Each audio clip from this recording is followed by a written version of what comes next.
In this video, I'm going to give my thoughts on the Nike Alphafly 3 after using them for even more miles. But before I start, I wanted to get a disclaimer out of the way. I am partnered with Nike Running. These shoes, the Alphafly 3, were sent to me as part of that partnership to try out. Okay, so I used these shoes for over 50 days in a row from when I got them all the way through the Houston Marathon that I ran last weekend. This pair now has over 500 miles on them. Okay, before I go into my thoughts on the shoe, I'll go over just a quick overview of the shoe, the technologies, and some of the differences from the prior model.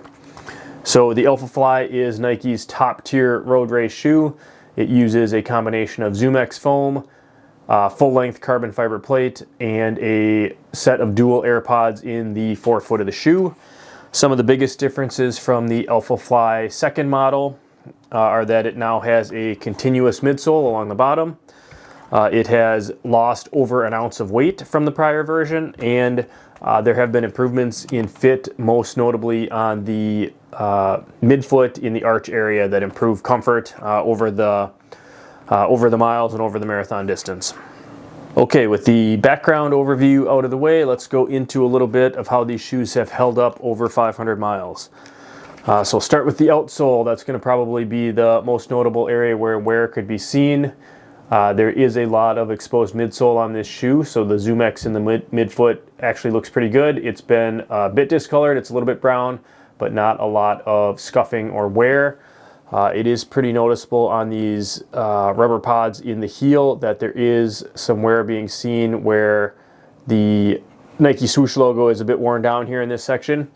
And then in the forefoot, there is some wear appearing. There's a few areas that I have worn very thin, just in front of the pods, as well as kind of along the edge here and in the toe. There's not a lot of that waffle pattern left. So over 500 miles, I would consider that still looking pretty good, but there are some areas that are starting to be pretty noticeable.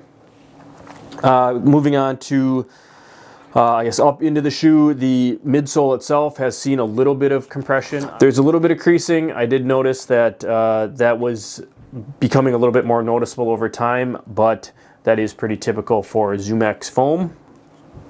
The AirPods themselves are still in very good shape. Really no noticeable differences visually or with the responsiveness on foot. So that really helps with the feel and the overall bounce of the shoe when on the run. Did run with these at the Houston Marathon. I ran a 2:38. I was really happy with how they felt, and they crossed 500 miles at that point. So really good durability from the AirPod and midsole setup that helps them last for a long time and still have that fast responsive feeling. Otherwise, moving on up, really no noticeable wear to be seen anywhere on the upper. So I have seen no damage and just really nothing has changed. It's a little bit dirty, obviously, on a white shoe. Pretty easy to pick up dirt. But the actual material itself, as well as the lacing stays and the heel counter are all in good shape with no noticeable damage or change since when it was new. All right, so what do I think about this shoe and what do I like about it? Really, for me, it's been the best marathon race shoe that I have used. So the fit is as good or better than any shoe I've tried in the past. I think the upper really fits my foot well and does a good job locking it down, but also in a comfortable way. The heel counter really holds the back of my foot in place, and really this full booty upper is easy to get into, easy to get cinched down and get my foot locked down, but no pressure points and nice even hold across the top of the foot.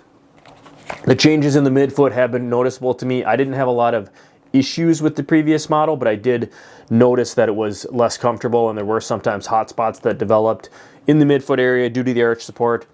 Completely different feel with these shoes. So the previous ones, not comfortable to walk around in, not really comfortable to run at anything except for race pace. With this fit, this comfort, I could wear these all day long and they'd be comfortable just because of how accommodating the fit is in the midfoot. I think the other benefit that I've seen on these shoes is the light weight. It is definitely a bigger noticeable improvement compared to the Alphafly 2. The weight is now very close to the Vaporfly 3. I think it's only 15 grams heavier than the Vaporfly 3. but with the added response from the AirPods, I just feel like it is a faster shoe, more bouncy shoe, more responsive shoe over the full marathon distance.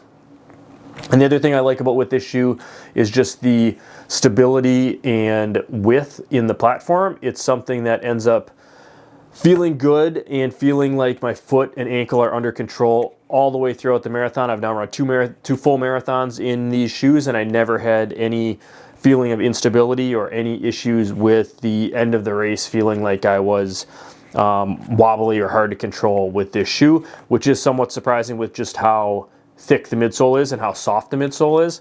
But the geometry and the width in this shoe help make it feel really stable from the start of the race to the end of the race.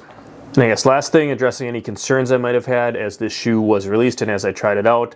The main ones were really just how comfortable it's going to be, how is it going to feel on the run, and then how long it's going to last. So already addressed, the comfort has been great. I think the feel on the run, the big change here was the continuous midsole. That actually has worked out really well for me, and I feel like it is a smoother transition through the stride. So that is actually a benefit or a change for the positive compared to the segmented midsole in the previous model.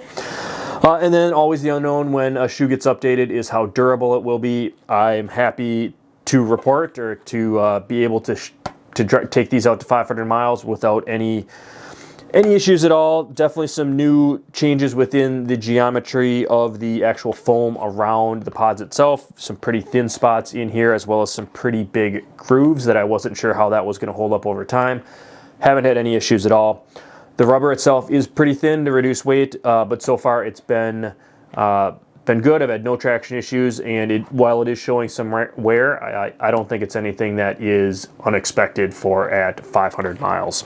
All right, I guess really just to wrap it up, I've been super happy with the Alphafly 3. Now I have over 500 miles in them. I've enjoyed every single one, including 2 marathons, CIM and the Houston Marathon, where I ran a 2:38, and I felt like they were responsive even with the shoe at 500 miles. And the midsole and outsole and upper are all holding up very well. Really the only signs of wear are compression on the midsole and some outsole wear on the rubber, mostly in the forefoot.